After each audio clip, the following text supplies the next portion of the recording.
আসসালামু আলাইকুম দর্শক, আজ বানাবো ভেজ পকোড়া। তার জন্য আমি ভেজ পকোড়ার মশলা করব 1 চামচ মৌরি, 1 চামচ জিরে, 2 চামচ গোটা ধনে, 4টে শুকনো লঙ্কা। আমি কড়া গরম করতে বসিয়ে দিয়েছি। কড়াটা গরম হয়ে গিয়েছে, এবার আমি হালকা ভেজে নেব।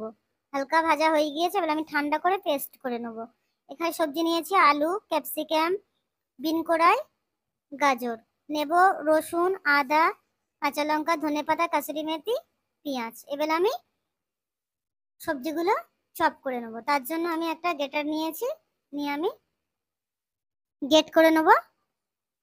একটা সবজি আমার গ্রেট করা হয়ে গিয়েছে, আবারও আমি সব সবজিগুলো এইভাবে আমি গ্রেট করে নেব।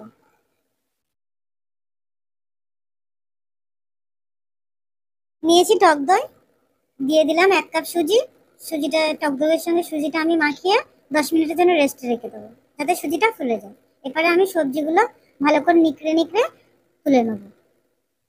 পানি শুদ্ধ দিলে অনেক পানি ছাড়বে, এই জন্য আমি দিলাম না। এবারে মশলা করে নেবো। তার জন্য আদা, রসুন, কাঁচা লঙ্কা খুব মিহিন করব না, দানা দানা করব। তাহলে আমি যে পাত্রটাই মাখবো তাতে আমি সবজিগুলো ট্রান্সফার করে নিলাম।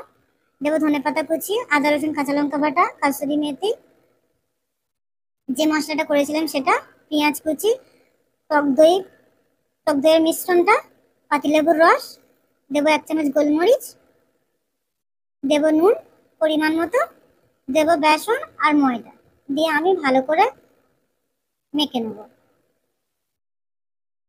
পকোড়াটা ভাজার জন্য ওখানে আমি তেল গরম করতে বসিয়ে দিয়েছি, আবার একটু পানি দিয়ে আমি ভালো করে মেখে নেব। আমার মাখা হয়ে গেছে দর্শক, দেখছো আমার উপরে তেল গরম হয়ে গিয়েছে। এবার আমি পকোড়াগুলো ভেজে নেব। রিকোয়েস্ট রইল, বাড়িতে এইরকম একবার পকোড়া বানিয়ে আমাকে কমেন্ট করতে ভুলবেন না।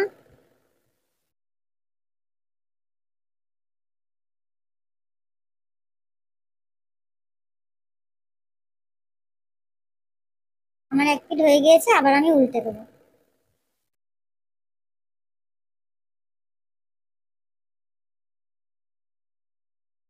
আমার পকোড়াগুলো ভালো করে সব ভাজা হয়ে গিয়েছে। যদি ভিডিওটি ভালো লেগে থাকে তাহলে একটা লাইক করবে এবং সাবস্ক্রাইব করতে ভুলবেন না।